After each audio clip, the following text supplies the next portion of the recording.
we're going to actually do what I said we would do in the last video. We're going to clean up all of these little homunculus guys, get all of the mold lines removed. If you're not familiar with that term, as you can see, there's like a little line right across the back here. That's where the two halves of the mold touched and a little bit of extra material spilled out in between. Usually you want to cut or file that away because it won't look nice when you paint them. And also I want to base them all. I've settled on 25mm round bases for these. These are the ones that came with the miniatures from Meridian Miniatures. And they've already got little slots in there, which will be really helpful because as you can see, all of the miniatures have like a little slot out thing on the bottom. I'm sure it's going to take a while because they're all metal, but you know, it's like 24, 25, 6, 7, 30. It's like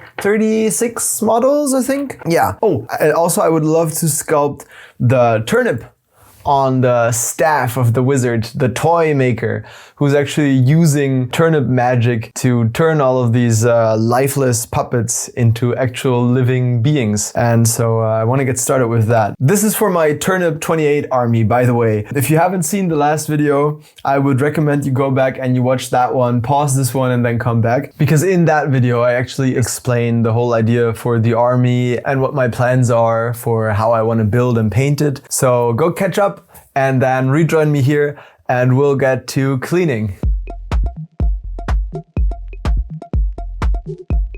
All of these models I'm going to base on 25mm round bases. And before that, we're going to remove all of those pesky little mold lines and the little tiny bits of metal flash that you sometimes get with these hand cast miniatures. There's a lot of them, so we're gonna speed through it for your sake. It's a lot of work, but you know, it's gotta get done. Okay, we've cleaned up these little riders and they come with these sprues of weapons. So I've taken a look at the official images to see which arm goes with which rider. Now I definitely don't trust these to just hold as is, so I'm going to pin them as well. Hopefully that all works out and we can get these riders some arms. So those riders are the only ones that actually need to be assembled and glued. The rest should be pretty straightforward. All right. So to start off, we're gonna clip off these little improvised lances from their sprues. And you can see here, this is the flash I was talking about before. This is very easy to remove. Usually you can just literally twist it off. You can see there's a little bit there as well. And every little weapon goes with a specific model, so I had a look at the images and then we're drilling in to the metal and gluing this all into place. And if you've never pinned anything before, listen up. I'm really not a big fan of having to pin models, especially metal models, because it takes so long to actually drill into the metal, even though it is quite soft. But in my experience, better safe than sorry. And so I am actually taking the time to pin all of these. I just tend to use paper clips. They just fit nicely with the size of my drill. But yeah, you can see I've been drilling for a while here already. There's not really a lot going on there. Like that's just a tiny, tiny hole. But yeah, it just takes a while. It's worth it though. You don't want your arm falling off in the middle of the tournament, right? So yeah, just gotta take the extra time to avoid that. So as you can see, there is now a hole in the bottom there. And I've also tried to get an indentation up there on the top. And so how I go about pinning stuff is usually I'll choose the larger, more stable piece. And usually that will be the one with the deeper hole. And I'll put some glue in there and then get like a length of wire or paper clip or something. And you want it to be quite a bit longer than it's going to be. And just stick that in there, nice and secure, and then let that dry. And so you can see the way this is going to come together is like this. And because this hole is like super, super, super shallow, if I put this wire into that hole, it barely goes in at all. Actually, I might make it like slightly deeper even. You could argue that you don't even need to pin something like this. Since it's only like 4 weapons and they are quite long and they will be transported to a tournament, I'd rather stay on the safe side. All right, well, that's probably deep enough. And so just make like a mental note of how deep this will protrude. Go back to the first one and just cut off like almost all of it. Well, as much as you think you can bear. And it's better to leave too much on there at first, because you can always cut off more later. And be careful with this, because it's all like sharp metal pieces that might go flying into your eye if you're not careful, obviously. Now we can do a little test fit. A little bit of still in between, like a little bit of space in between. So that now looks really good. And so now it's just a matter of putting your glue on there like you would normally. I'm going to wash these later for painting, and ideally you would wash them before the gluing also, but I'm lazy and I'm just kind of hoping that it'll be okay.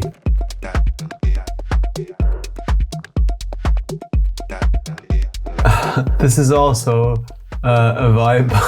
Maybe to play ice hockey or something like that. As like a point of inspiration maybe for some of you. If you do something like this, if you pin a model where you're supposed to attach an arm or something, if you just put some wire in there, it would be easy to now just like twist this wire into like an interesting shape and then take some green stuff and some texture paste and put that over the wire, and then you'd have like a fleshy mutated arm or like a tendril or a tentacle or like a vine whip.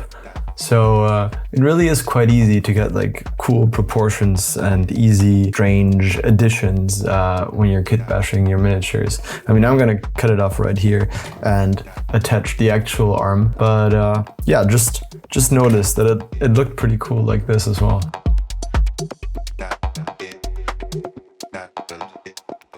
All right, now let's get these into their bases. Well, as you can see, it's on there pretty good, the weapons are, and I'm really glad these have the slot style at the bottom, because yeah, otherwise this would be a little bit of a nightmare since their footprints are so small. So I'm just gonna cover this in glue and just kind of mesh it in there and hope for the best. I'm just gonna like squish it to one side. It's not nearly dry yet, but you get the idea. I mean, it's just gluing minis to bases. There's not really that much to it. I'll talk to you when it's done. Okay, the hardest part is done. I've got all of the riders glued and assembled, based as well. All in all, that was okay. It did take a while, but I'm happy with the result. I think they look great and they feel pretty stable. I think these are solid. Of course, only 3 of these are actually my cavalry unit, my bastards. The other 3, I'm just gonna mix them in with the fodder. I don't think anybody will mind. I'm pretty sure I'm going to use square movement trays, which I can then just like slot these into, so you can kind of tell that these are fodder just because they're kind of mixed in there. Gonna let those dry, and then I'll give everything a wash once all of it is based. So time to clean and base all of the other models. It's gonna take a while. It's done. I have cleaned and based all of the miniatures for my Turnip28 regiment. They are behind me right now. I'll show them to you in a second. 36 miniatures, and I have 32 days until the tournament. So a little bit more than a mini per day. You know, what could go wrong?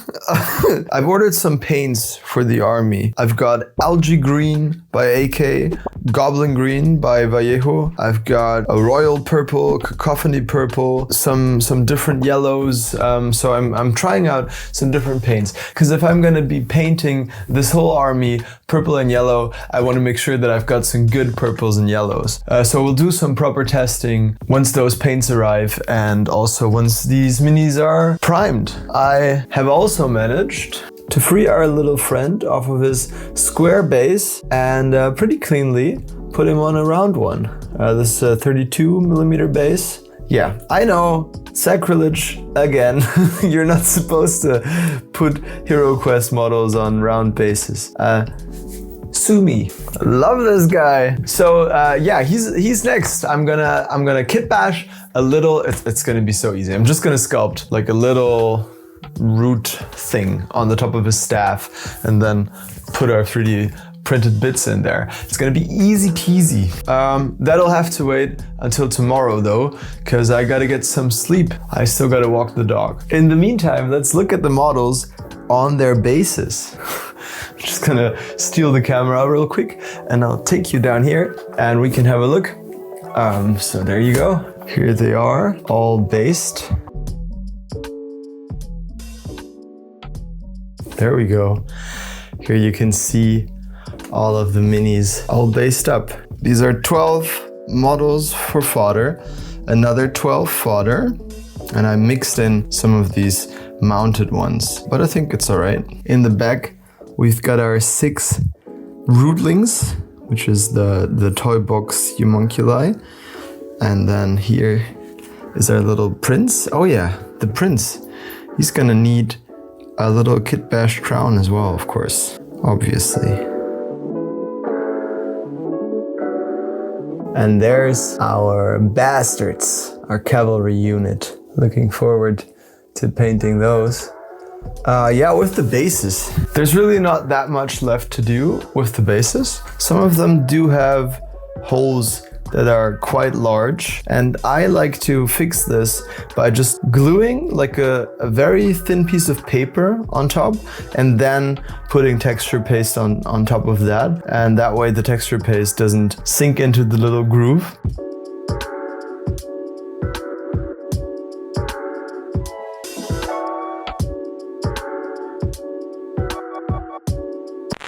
Let's turn our prince into an actual prince, give him a crown, and our toymaker into a bona fide turnip wizard.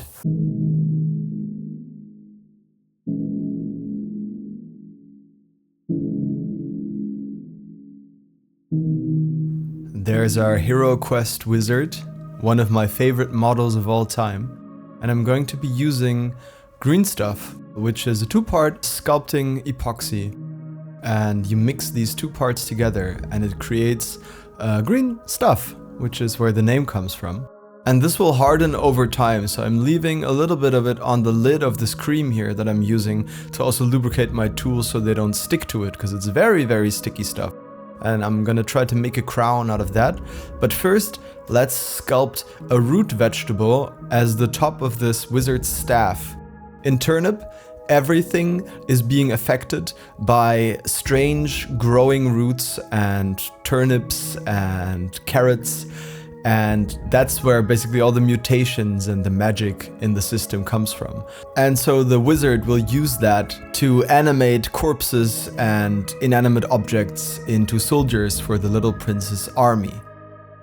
I tried briefly to put these plastic bits that I clipped off of a Games Workshop sprue as little roots, but then I decided that the vegetable was way too long, and so I shortened it and I removed those roots and simplified it all down, because I didn't want it to detract too much from the silhouette of the wizard, and I think this looks much more balanced composition-wise, because the 3D printed leaves, they add quite a bit. Here I'm trying the crown, but it looked like shit. So rolling out a new bit of green stuff and trying that again. I'm leaving this to harden for a bit before I cut into it, and that way it's easier to work with and it won't lose its shape quite as quickly. And I think the second attempt was well worth it, looks way better than the first, and I really actually love how this helmet crown looks on this little guy.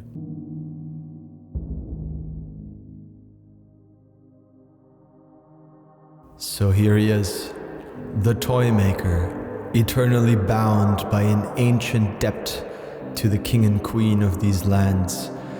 The toymaker must serve the little prince, forging an army for his wartime fantasies. So when buying metal or resin cast miniatures, oftentimes you'll have to give them a bath in some soapy water before you can actually get to painting them. It'll also help with assembly because metal models are notoriously hard to glue together. If you give them a wash beforehand, that can help, because you see, when your miniatures are being cast, they're being cast in giant molds, right? Often it'll be like giant spin casting molds. I don't know if that's the word. But for the miniatures to come out of the mold, companies will use a mold release, which is like a powder often that is applied to the molds before inserting the material that will then become your finished miniature. And so when the miniature comes out of the mold, there might still be some mold release that's still attached to the surface. So when you apply glue or paint to the mini, what you're actually doing is you're applying glue or paint to like a subtle layer of mold release. And when that comes off, all your paint and glue comes off with it. So it's a very unstable connection, right? And so giving them a scrub in some warm soapy water helps to mitigate those issues. And so nowadays it's not as much a problem as it used to be in the past, but just to be safe and sort of as a best practice, I like to give all of my metal and resin cast miniatures a bath in water. With plastics, most manufacturers, you don't have to really worry about it. With Games Workshop and Archon Studio stuff, HIPS plastic is what it's called, I think, they won't really have those same issues. Don't hold me to that though.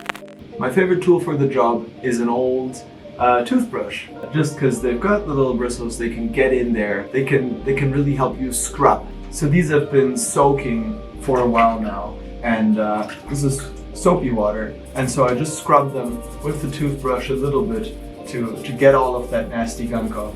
And after I've scrubbed it, I'll just rinse it, and then you want to let this sit for like 24 hours, I guess.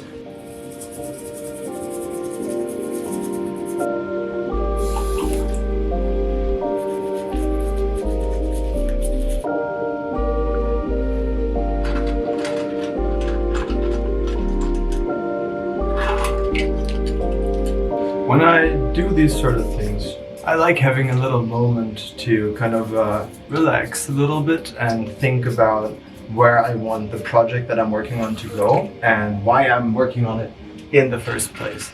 Because it's tasks like these, scrubbing 36 individual miniatures, 34, since I can't wash the prince and the wizard yet. It's tasks like these when you really notice how much time you're spending on essentially just toy soldiers, right? And so for me at least, I like there to be a good reason to spend my valuable time on Earth, being alive, doing something.